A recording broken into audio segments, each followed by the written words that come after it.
Hello दोस्तों, नमस्कार। मैं शिवराज आज आपका फिर से स्वागत करता हूं।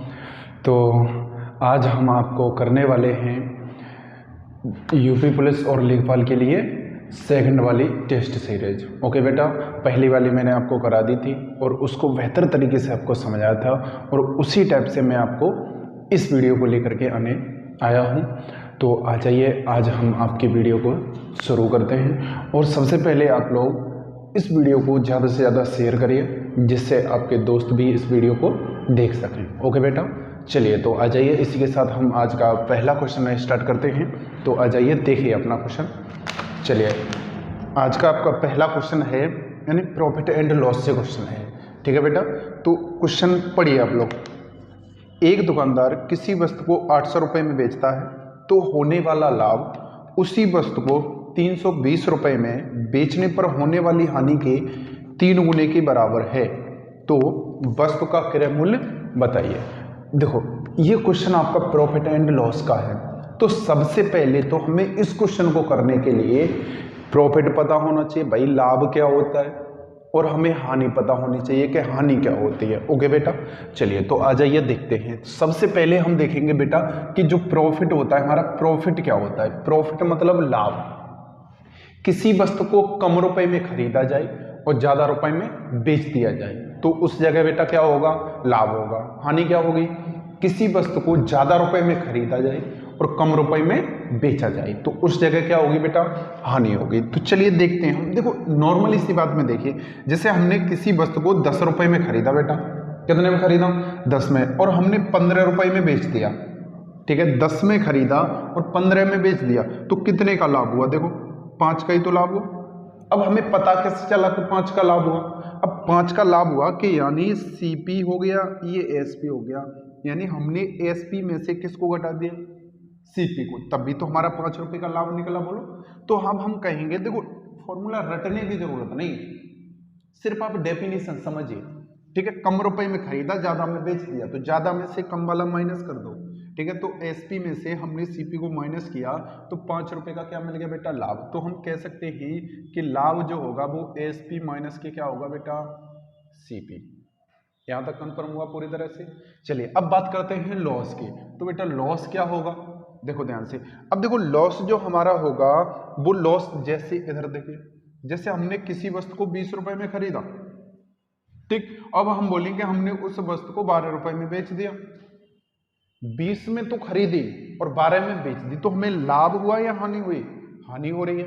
अब कितने की हानि हो रही है, तो अब 20 में से किसको घटा दोगे, 12 को, तो कितना, 8 रुपए की क्या होगी बेटा, हानि हो गई। अब 8 रुपए की हानि हुई, हमने कैसे पता चला, सीपी में से हमने किसको घटा दिया, एसपी को। तो हम बोलेंगे कि सीपी में से किसको घटा देना है बेटा, एसपी को। तो ये क्या निकल के आ गई आपके, लॉस आ गया, यानी हानि निकल के आ गई। ठीक, चलिए इसी के साथ बढ़ते हैं। अब देखो क्वेश्चन को पढ़ो हल्का सा। ठीक, क्वेश्चन में कह रहा है कि किसी वस्तु को कितने रुपए में बेच रहा है, 800 रुपए में। कितने में बेच रहा है, 800 रुपए में। देखो 800 में बेचता है सीपी। अब यहां कितने में बेच रहा है बेटा, 320 में। 800 रुपए में बेचने पर होने वाला लाभ, ये हमारा क्या हो गया, लाभ हो गया। ये क्या हो गई, हानि हो गई। तो जो ये लाभ है ना, इस हानि के 3 गुने के बराबर है। 3 गुने के बराबर मतलब समझ में आ गया। अगर यहाँ 1 रुपए की हानि हुई है तो यहाँ लाभ कितने का होगा, 3 का। अगर यहाँ 2 रुपए की हानि हुई है तो यहाँ लाभ कितने का होगा, इसका 3 गुना। 3 गुना करेंगे तो कितना होगा, 6। अगर यहाँ 4 है तो इसका 3 गुना करेंगे 12। यही तो हुआ। बोलो, अगर मैं इधर 3 का मल्टीपल कर दूं, 3 यहाँ दोनों आपस में बराबर हो गए। बोलो, अगर मैं यहाँ 3 का कर दूं तो ये भी दोनों आपस में बराबर हो गए। अगर मैं यहाँ 3 का कर दूं, देखो 4 तिया 12, 4 तिया यानी ये तो 12 है ये, तो ये दोनों आपस में कैसे हो गए, बराबर। तो अब मुझे करना क्या है, अगर मैं इसमें 3 का मल्टीपल कर दूं तो क्या ये दोनों बराबर हो सकते हैं, बोलो। अरे बिल्कुल हो सकते हैं। देखिए, इसका ये 3 गुना है, तो अगर हम इसका भी 3 गुना कर दें तो दोनों आपस में कैसे हो जाएंगे बेटा, बराबर हो जाएंगे। ओके, चलिए अब हमें क्या निकालना है, सीपी निकालना है, तो बस निकालो।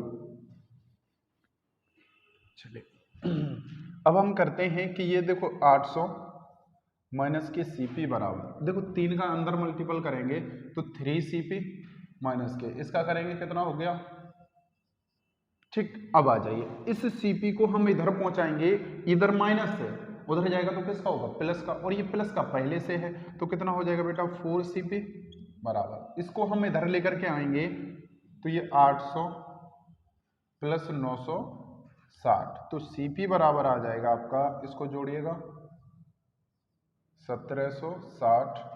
अब देखो यहाँ 4Cp था तो 4 को हमने इधर पहुंचा दिया तो अपॉन में आ गया, तो इससे ये कट जाएगा, 4 चौके 16, 4 चौके 16, तो जो आपका Cp निकल के आ गया बेटा वो कितना आ गया 440 रुपये, कितना निकला 440 रुपये। आया समझ में, बोलो। चलिए इसी क्वेश्चन को हम दूसरे टाइप से करते हैं, ठीक है। ये अगर ये हमें अच्छे से समझ में आ गया ना तो हम दूसरी टाइप से आसानी से समझ सकते हैं, ठीक है बेटा। चलिए आ जाइए, मैं इधर करता हूँ, इधर देखो सब लोग, देखो SP फर्स्ट कितने में बेटा 800 रुपए में बेचता है, यहाँ कितने में बेच रहा है 320 रुपए में बेचता है, ठीक है। यहाँ जो होने वाला लाभ है ना, यहाँ होने वाली हानि के 3 गुने के बराबर है। अगर यहाँ 3 का तो यहाँ कितने का 1 का हानि होगी, अगर यहाँ 1 की हानि होगी तो यहाँ लाभ कितने का होगा 3 का, यही तो होगा। अब चलिए हमें निकालना क्या बेटा Cp बराबर, अब देखो हमें करना है इसका मल्टीपल इधर करना है 800 एकन 800, इसका मल्टीपल इधर करना है प्लस 960 अपॉन यानी 3 और 1 कितना हो गया बेटा 4, तो 4 से हमने क्या कर देना है डिवाइड कर देना है। अब डिवाइड करेंगे तो काट दो भाई, दोनों को जोड़ के काट दो या अलग अलग काट दो, इससे हम काटेंगे ये कितने बार कट गया 200 बार, अब इसी से इसको काट देंगे तो ये कितने बार कट जाएगा 240 बार, तो पूरा कितना आ गया 440 रुपये। तो जो आपका Cp निकल के आ गया वो कितना आ गया 440 रुपये। अब देखो मैंने अलग अलग काटा है, जोड़ करके भी अगर काटोगे ना तो आपका आंसर कितना निकलेगा 440। आए समझ में बेटा, बोलो। किसी को समस्या नहीं होनी चाहिए, ठीक है। इसी के साथ चलते हैं अगला क्वेश्चन, देखिएगा बेटा फटाफट जल्दी से, इसको मिटाऊं तब तक आप लोग पढ़िए अगला क्वेश्चन।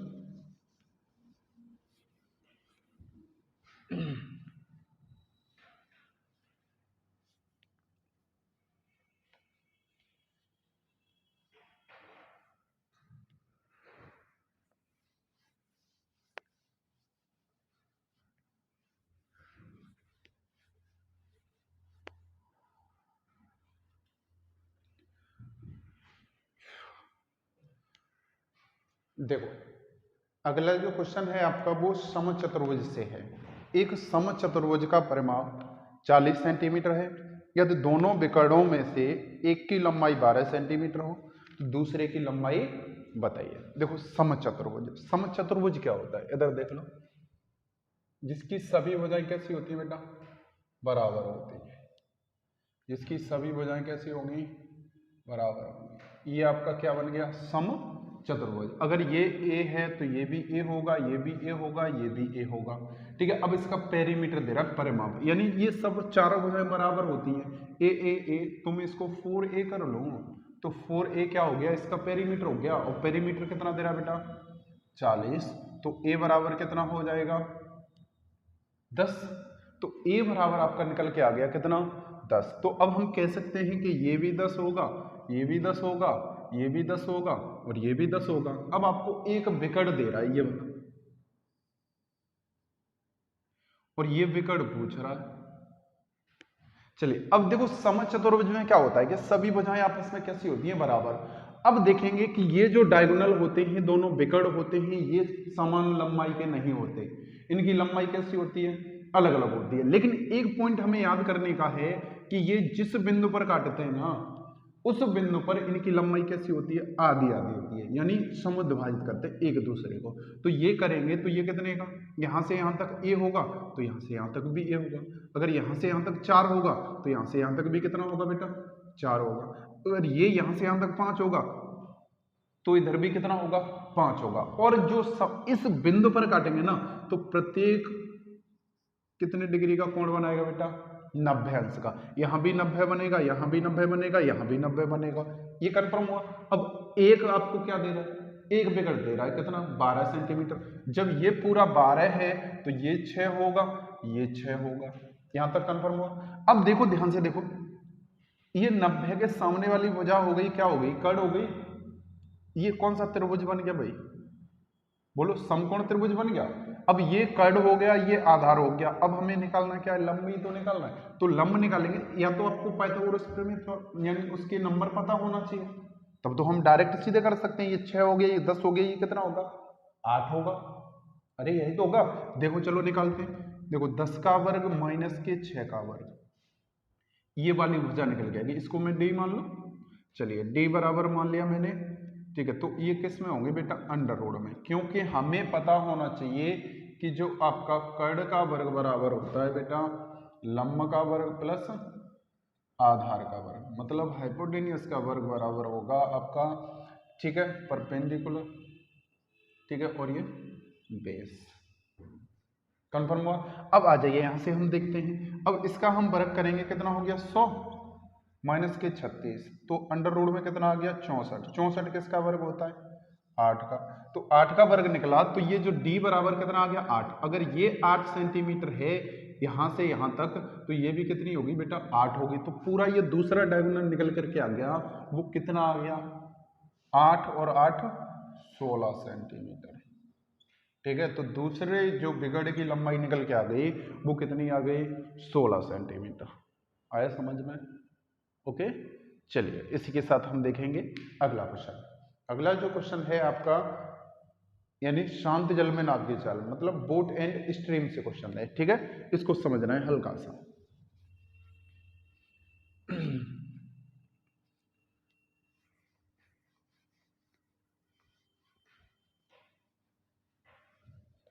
देखिए शांत जल में नाव की चाल, तो शांत जल में नाव की चाल क्या होगा बेटा, देखो हम नाव की चाल चाल मान लें बी। इधर देखो ध्यान से समझना है। नाव की चाल हमने क्या मान ली, बी मान ली। अब बी हमने माना, तो बी कितनी दे रहा है क्वेश्चन में, 13 किलोमीटर प्रति घंटा, और धारा की चाल दे रहा है एस यानी स्ट्रीम, कितनी 3 किलोमीटर प्रति घंटा। अब एक चीज इसमें बेसिक सी समझिए, अगर हम धारा के साथ जाएं, धारा के साथ जाएं, या धारा के अनुकूल जाएं, या धारा की दिशा में जाएं, समझ में आ गया, धारा के साथ, धारा की दिशा में, धारा के अनुकूल। तो अब हम करेंगे क्या, जैसे नाव इधर जा रही है बेटा, ये आपकी क्या हो गई बी, और इधर ही आपकी धारा जा रही है, ये क्या हो गई बेटा एस, ठीक है। इधर ही आपकी नाव जा रही है, इधर ही धारा जा रही है। तो एक चीज जरा मुझे ये बताओ कि हम धारा के साथ जाएंगे तो स्पीड हमारी बढ़ेगी या घटेगी, बोलो। अरे हम इधर ही धारा बह रही है और इधर ही हम जा रहे हैं, तो स्पीड क्या होगी, बढ़ जाएगी ना। जब स्पीड बढ़ जाएगी, जब एक ही दिशा में जाएंगे, तो उनकी जो रिलेटिव स्पीड होगी वो बेटा क्या होगी, जुड़ जाएगी। रिलेटिव स्पीड क्या होगी, जुड़ जाएगी। अगर हमारी नाव इधर जा रही है, ठीक है, और धारा हमारी उल्टी यानी इधर आ रही है, ठीक है, नाव इधर जा रही है, धारा हमारी इधर आ रही है, ठीक है। ये हो गया आपका बी और ये हो गया बेटा एस। तो अब क्या होगा, अब हम धारा के विपरीत दिशा में जा रहे हैं, उधर से पानी का फ्लो आ रहा है बेटा, और इधर से हम जा रहे हैं, तो स्पीड हमारी घटेगी या बढ़ जाएगी, स्पीड क्या होगी, कम हो जाएगी। जब स्पीड कम होगी तो रिलेटिव स्पीड क्या होगी, बी माइनस के एस हो जाएगी। रिलेटिव स्पीड क्या होगी, बी माइनस एस। अब ये क्या होगा, धारा के विरुद्ध, धारा के विरुद्ध या विपरीत या प्रतिकूल, ठीक है, इसको बोलेंगे बेटा अपस्ट्रीम। क्या बोलेंगे, अप स्ट्रीम। अब इसको हम क्या क्या बोल सकते हैं, देखो धारा के साथ,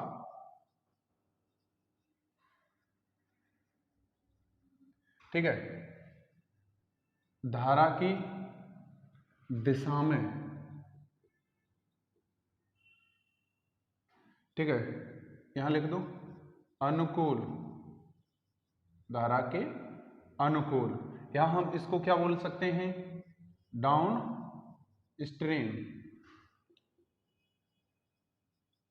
आगे समझ में, देखिए धारा की, या तो आपको क्वेश्चन में देगा धारा के साथ, या धारा की दिशा में या धारा के अनुकूल। कंफर्म हुआ?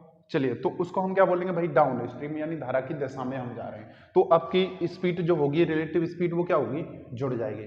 अगर हम अप स्ट्रीम की बात करें तो क्या होगा, स्पीड घट जाएगी। अब देखो क्वेश्चन में किसकी बात कर रहा है, धारा के अनुकूल, मतलब डाउन स्ट्रीम की बात कर रहा है, तो स्पीड क्या होगी, जुड़ जाएगी ना। तो अब क्वेश्चन में कह रहा है कि 64 किलोमीटर की दूरी किस स्पीड से जाएगी बेटा, दोनों को जोड़ दो। 13 और 3 कितना हो गया, 16, 16 चौके 64, तो कितने घंटे लगेंगे बेटा, 4 घंटे। कितने घंटे का समय लगेगा, 4 घंटे का। आगे समझ में कोई समस्या तो नहीं इसमें? चलिए, इसके साथ हम अगला क्वेश्चन पढ़ते हैं। आ जाइए, देखो धीमे धीमे हमें समझते हुए चलना है, ठीक है। कोई जहां मुझे जो भी चीज बताने लायक होगी मैं आपको बता के चलूंगा, ठीक है बेटा। लेकिन आपको प्रैक्टिस करा रहा हूं तो उस चीज का ध्यान है, सब चीज तो नहीं बता पाऊंगा ना, बोलो। अब फिर भी आप लोग कमेंट करिएगा, जो भी जरूरत होगी मैं नेक्स्ट वीडियो में आपको लेकर के आऊँगा, ठीक है बेटा। जैसे आपको कोई चीज़ समझ में नहीं आई, आप उसके बारे में थोड़ा सा डिटेल में चाहते हो तो मैं आपको बता दूंगा। चलिए, इसी के साथ आप लोग अगला क्वेश्चन पढ़िएगा अच्छे से, ठीक। अगला क्वेश्चन है आपका 80, 70, 50 रुपये प्रति किलोग्राम वाले चावल को किस अनुपात में मिलाया जाए कि उस मिश्रण का मूल्य 60 रुपये प्रति किलोग्राम हो जाए बेटा। देखो ध्यान से समझना है, क्वेश्चन बढ़िया है, ठीक है। यानी 80, 70 और 50, ठीक है। अब देखो 80 रुपये प्रति किलोग्राम, 70 रुपये प्रति किलोग्राम और ये 50 रुपये प्रति किलोग्राम को चावल को किस अनुपात में मिलाया जाए कि इसका जो मूल्य है ना वो कितना हो जाए बेटा, यानी 60 रुपये प्रति किलोग्राम हो जाए, ठीक है। ये जो आपका क्वेश्चन है ना, मिश्रण का क्वेश्चन है, यानी एलिगेशन का क्वेश्चन है। हमने रेशियो का क्वेश्चन नहीं है, रेशियो के अनुसार नहीं करना है इसको, ठीक है। समझना है हमें पहले नंबर। अगर मैं इसको ए मान लो, इसको बी मान लो और ये सी कोई वस्तु है भाई, ठीक है। अब ये जो वस्तु है ना ए, ये 80 रुपये प्रति किलोग्राम आती है, ये 70 आती है और ये कितना आती है, 50 आती है। अब देखो हमें इस चीज को देखना है, हमें आपस में क्या करना है बेटा, मिलाना है। मिलाने के बाद कितना लाना है, 60। अब देखो अगर दो के बीच में मिलाना है, क्या ए और बी के बीच में मैं 60 को मिला सकता हूं? देखो अब ये मिलाऊंगा 60 तो इनके बीच में आना चाहिए, लेकिन 60 तो इनके बीच में नहीं है। मतलब देखो 70 से के और 80 के बीच में होना चाहिए, है क्या, नहीं है। तो ए को और मैं सी को मिला सकता हूं क्या, 80 और ये कितना हो गया बेटा, 50। क्या इनके बीच में 60 आता है, बिल्कुल आता भाई। एक से छोटा होना चाहिए, दूसरे से बड़ा होना चाहिए। अब यहां से देखेंगे, इससे ये छोटा है कितना, 20, इससे ये बड़ा है कितना, यानी बड़े से छोटा घटाना है, तो इससे ये कट गया तो कितना आ गया, 1:2। यहां तक कन्फर्म हुआ। अब आगे आ जाइए, अब इसके बीच में हम किसके, देखो इन दोनों के बीच में रख सकते हैं क्या, देखो यहाँ बी अनुपात कितना हो गया बेटा, से। अब देखेंगे ये कितना है, 70 और ये कितना है, 50। क्या मैं 60 बीच में रख सकता हूँ, बिल्कुल रख सकता हूँ। अब देखो बड़े से छोटा घटाइएगा, ये 10 आ गया, ये 10 आ गया। अब हम यहां से देखेंगे इससे ये खत्म, तो कितना आ गया अनुपात, 1:1। कंफर्म हुआ यहां तक। अब मैं देखूंगा कि यहां से अब तीनों को हमने मिला दिया, तो A:B:C। अब देखो रेशियो के अनुसार नहीं करना है इसको, हम C यहां भी 2 है, यहां C कितना है, 1, तो इनको बराबर नहीं करना है। अगर हमने बराबर कर दिया तो आपका क्या बन जाएगा, रेशियो। हमने इनको मिलाना है, जब मिलाएंगे सबको तो A कितना है, 1, B कितना है, देखो कहां गया, 1, और C कितना है, C हमने इसको मिलाया तो 2 यहां से मिल गया 2 किलोग्राम और 1 किलोग्राम यहां से मिल गया, तो टोटल कितना हो गया बेटा, 3 किलोग्राम। तो किस रेशियो में हमने मिलाया, 1:1:3। कन्फर्म हो गया पूरी तरह से, कोई समस्या तो नहीं, बोलो।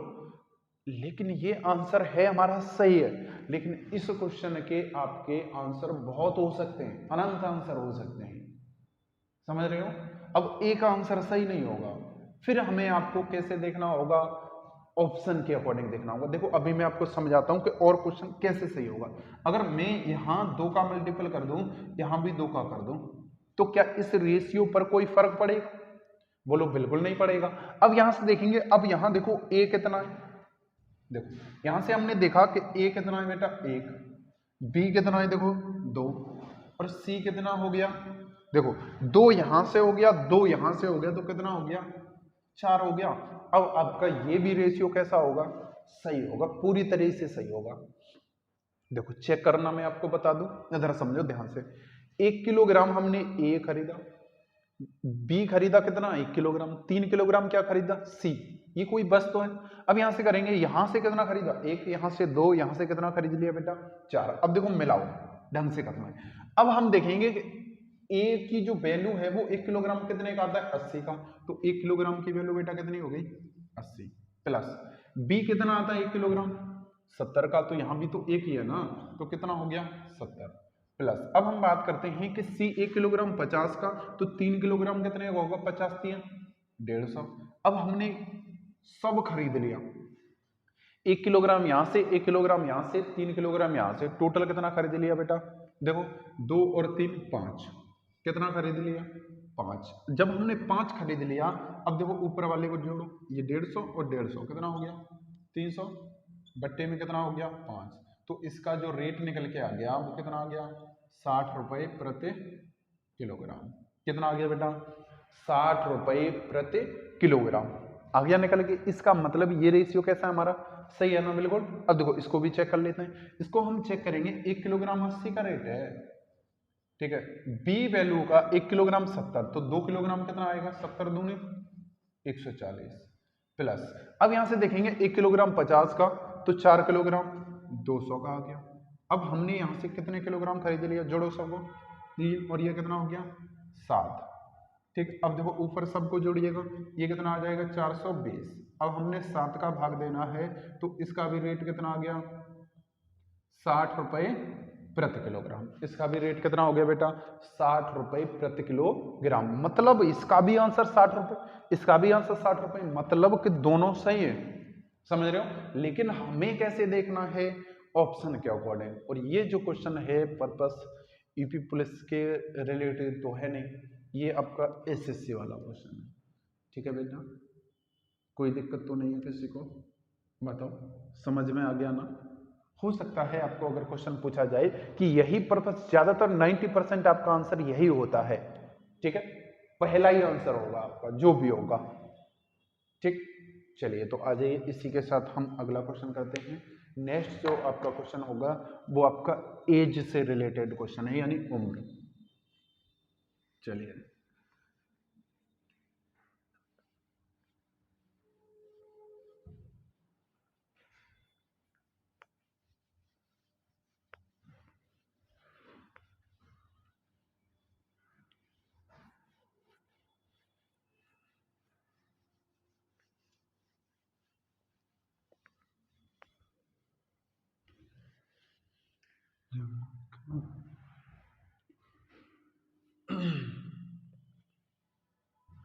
चलिए बेटा, अगला जो आपका क्वेश्चन है वो है 16 वर्ष पहले पिता की आय पुत्र की आय की 8 गुनी थी।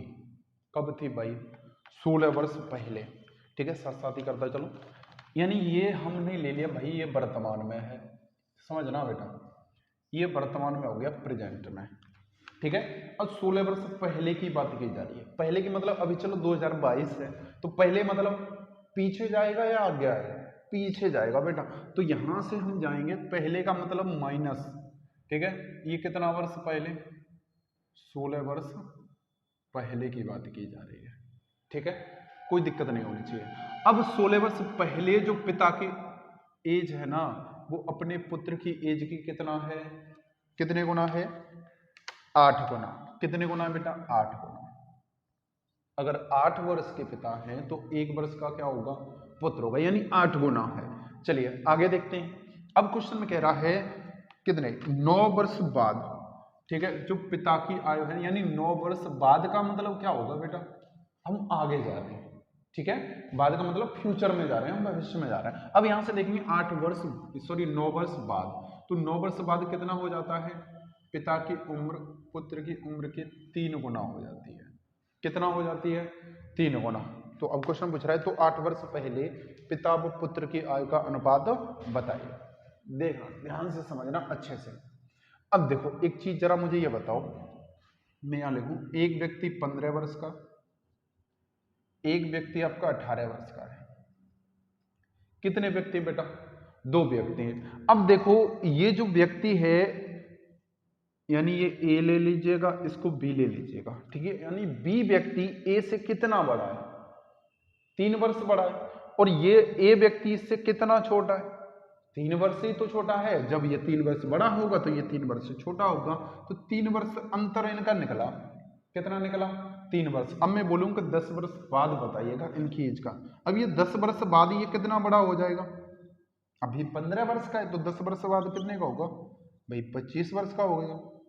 कितने का होगा? 25 वर्ष का। अब ये 10 वर्ष बाद कितने का होगा? अब ये भी बढ़ेगा या नहीं बढ़ेगा? अरे बिल्कुल बढ़ेगा। ऐसा तो नहीं है कि ये बढ़ जाए, ठीक। अब ये बोले कि तू मेरे साथ साथ आ जाए उसके बाद बढ़ेंगे, तो ऐसा तो नहीं होगा ना। दोनों क्या होगा भाई?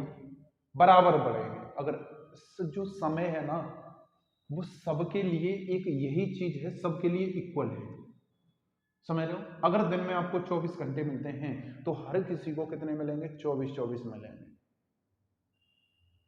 अब वो बात की बात है कौन क्या करता है, 24 घंटों को अपना यूज करता है या नहीं करता है, समझ रहे हो। तो वो चीज हमें देखनी है यहाँ से।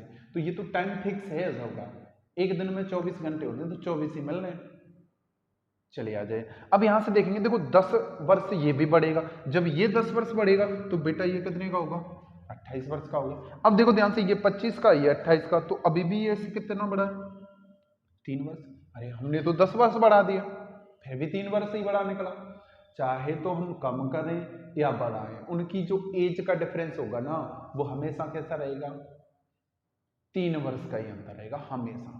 अगर आप अपने भाई से 2 वर्ष बड़े हो, ठीक है, तो हमेशा 2 वर्ष बड़े रहोगे या घटते बढ़ते रहोगे? बोलो। अरे हमेशा ही 2 वर्ष बड़े रहोगे, हमेशा। आ गया ना क्लियर? कोई दिक्कत तो नहीं है। अब देखो ध्यान से, अब ये जो यहां पर जैसे ये पिताजी हैं भाई, लड़के से जितने बड़े उनका अंतर होगा वो हमेशा रहेगा, वही तो रहेगा हमेशा। अब देखेंगे यहां डिफरेंस कितना है बेटा? 7 का। यहां डिफरेंस कितना है? 2 का। तो डिफरेंस तो दोनों जगह अलग अलग हो गया, लेकिन कैसा होना चाहिए था? बराबर होना चाहिए। तो बराबर करने के लिए हमने क्या करना है कि 2 का गुणा इधर कर दो बेटा, और ये 7 है, 7 का गुणा इधर कर दो, कोई समस्या नहीं होगी। इसको मैं हटा देता हूँ। चलिए, अब हमने 2 का गुणा इधर किया तो 8 दूनी बेटा कितना हो गया? 16। 2 एकम कितना हो गया? 2। इधर हम करेंगे 7 तिया कितना हो गया? 21। 7 एकम कितना हो गया? 7। अब देखो ध्यान से, अब यहां से हम देखेंगे डिफरेंस कैसा हो गया? समान हो गया। यहां भी 14 का हो गया, इधर भी कितने का हो गया? 14 का हो गया। अब ये पिताजी यहां पर 16 के थे, अब यहां कितने के हो गए? 21 के। तो कितने बढ़ गए? देखो यहां से यहां तक कितने बढ़ गए भाई? 5।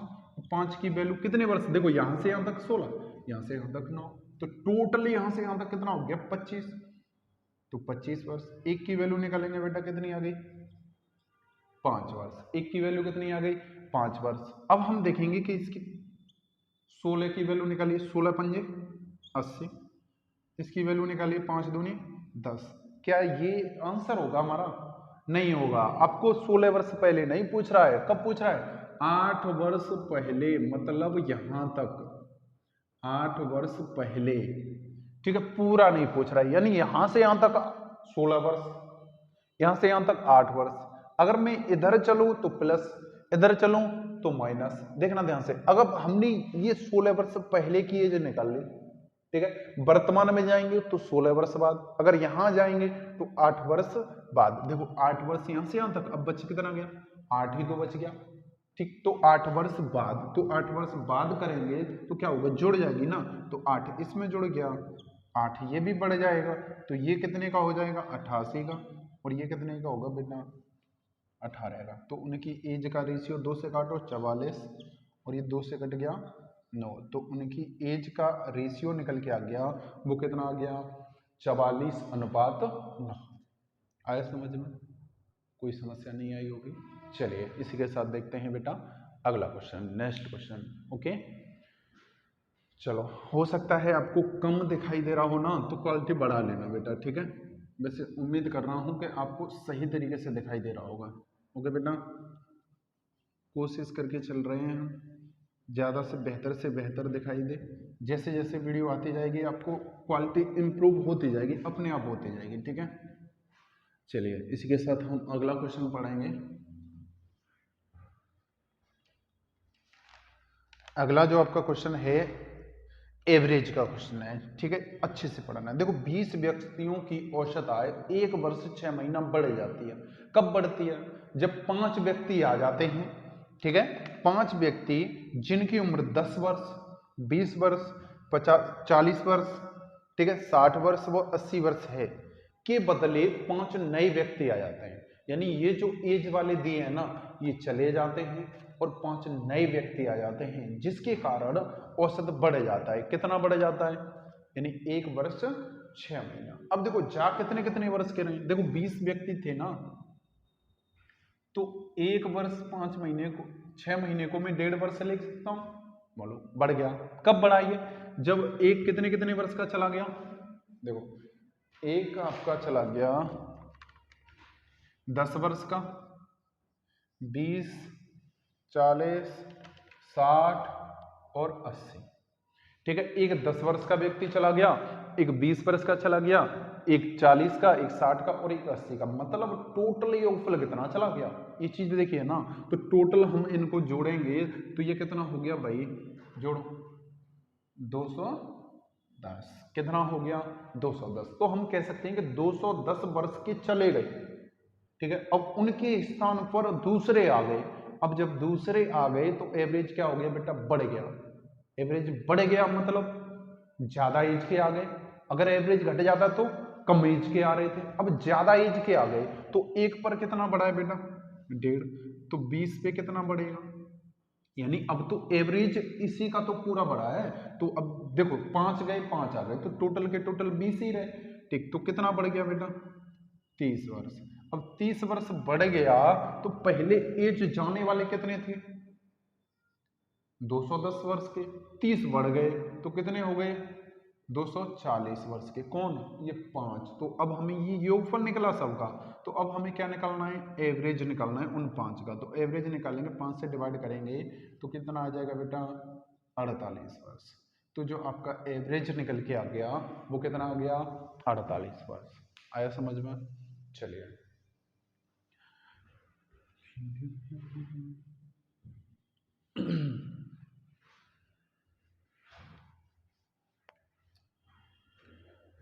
पढ़ो बेटा, पढ़ो पढ़ो। चलिए अगला क्वेश्चन नंबर देखिए, ए बी की आय का अनुपात।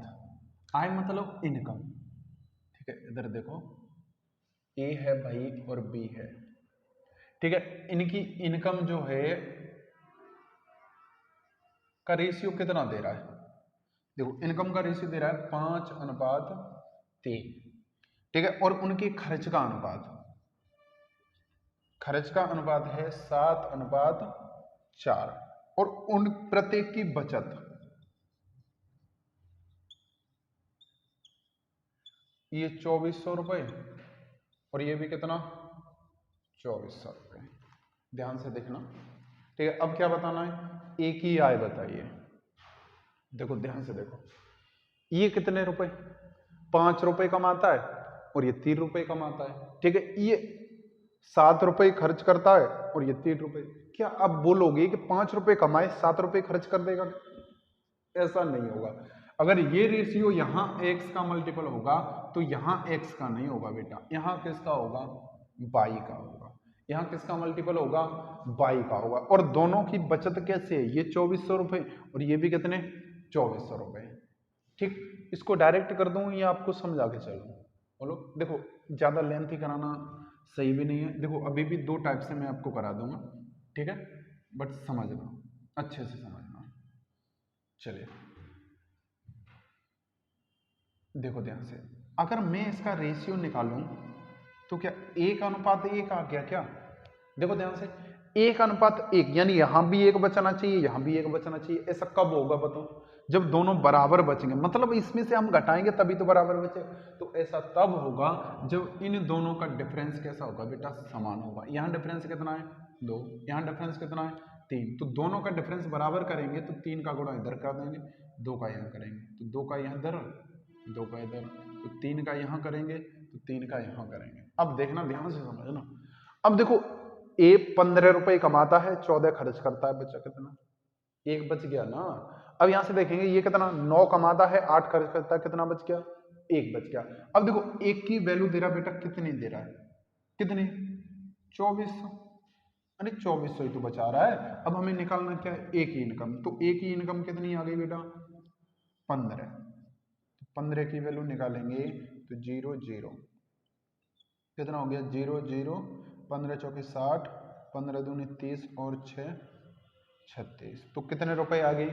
36,000 रुपए। तो जो आपकी एक ही इनकम निकल के आ गई वो कितनी आ गई? 36,000 रुपए। ठीक है, ऐसा इस टाइप से हम क्वेश्चन तभी कर सकते हैं जब दोनों की बचत कैसी होगी बेटा? समान होगी। अगर बचत अलग अलग होगी तो हम इस टाइप से नहीं कर सकते। आ जाइए उसके साथ फिर कैसे करते हैं, देखिए समझिए। अब यहां से एक ही बात करें, इनकम कितनी है? 5 और 3 का रेशियो 7, और ये कितना है? ये ए और ये बी। ठीक, अब इनकी बचत इसकी 2400, इसकी भी कितनी है? 2400। ध्यान से समझना। अब हमने करना क्या है बेटा? देखो इसका मल्टीपल करो, ये कितना हो गया बेटा? 20। इन दोनों का मल्टीपल करो, कितना हो गया बेटा? 21। अब देखो इन दोनों का मल्टीपल करो, ठीक है, 2400 के कितना होता है? 9600। अब इन दोनों का मल्टीपल करिएगा, ठीक है, तो ये कितना हो गया? 0 0, ये 7 चौके 28, 8 दूनी 14 और 2 16। कंफर्म हो गया यहां तक? देखो हमने ये बना लेना है, ठीक है, इसका मल्टीपल यहां करना है, इसका इधर करना है, इसका इधर करना है और ये इधर करना है। ठीक है, एक टेसू बन गया भाई आपका। ठीक है, अरे जैसे आपने देखा है ना टेसू ऐसा बनता है। ठीक, अब यहां से देखो 5 चौके कितना हो गया बेटा? 20। ये कितना हो गया? 7 तिया कितना हो गया बेटा? 21। अब देखो इन दोनों का जो डिफरेंस होगा ना, कितना? 1। इन दोनों के डिफरेंस के बराबर होगा। इन दोनों का जो डिफरेंस होगा ना, वो इन दोनों के कैसे होगा? डिफरेंस के बराबर होगा। अब देखो बताओ, घटा दो इसमें से हमने घटाना है तो कितना आ जाएगा? 7200। कितना आ गया बेटा? 7200। तो एक की वैल्यू कितनी आ गई? 7200। अब हमें वैल्यू चाहिए किसकी? एक ही तो इनकम निकालनी है, तो 5 की वैल्यू चाहिए होगी, तो 5 में गुणा कर देना है हमने 7200 का। तो आपका आंसर कितना आ जाएगा बेटा? 36,000। कितना आ जाएगा? 36,000। आ गया समझ में? कोई समस्या कोई नहीं होनी चाहिए। अगर यहाँ अलग अलग है ना, अगर यहाँ 400 है, यहाँ 300 है, तो ऐसे ही करके कर दो गुणा करके। ओके, चलिए चलिए बेटा, इसके साथ आप लोग आज हम इस क्लास को यहीं तक समाप्त करेंगे। ठीक है बेटा, तो नेक्स्ट वीडियो जल्दी से जल्दी लेके आएंगे। अभी काफ़ी टाइम लग गया थोड़ा सा, अब इतना टाइम नहीं लगेगा, आपको बहुत जल्दी से जल्दी वीडियो मिलेगी। ठीक है, चलिए बेटा, तो इसके साथ हम आज की क्लास को यहीं समाप्त करेंगे। और आप लोगों से एक ही गुजारिश है कि आप लोग बेहतरीन तरीके से पढ़ते रहिए। ओके बेटा, तो अच्छे से पढ़िए, ठीक है, मेहनत करिए, ठीक। और जिस किसी की आपको प्रॉब्लम हो रही है कि जिस टॉपिक में सर प्रॉब्लम हो रही है, तो उसको आप लोग बताइए, उसका सॉल्यूशन मैं आपको दूंगा। ओके, चलिए, तो इसी के साथ हम मिलते हैं नेक्स्ट वीडियो में। Bye bye, take care. और चैनल को ज़्यादा से ज़्यादा शेयर करिएगा। ओके, और जिस किसी ने अभी भी सब्सक्राइब नहीं किया ना, वो पहले नंबर क्या करेगा भाई, उसको सब्सक्राइब कर ले, ठीक है, और लाइक कर लिया करो यार। चलिए, ठीक है, चलो तो मिलते हैं अगली वीडियो में अच्छे से क्वेश्चन के साथ। ओके बेटा, बाय बाय, टेक केयर।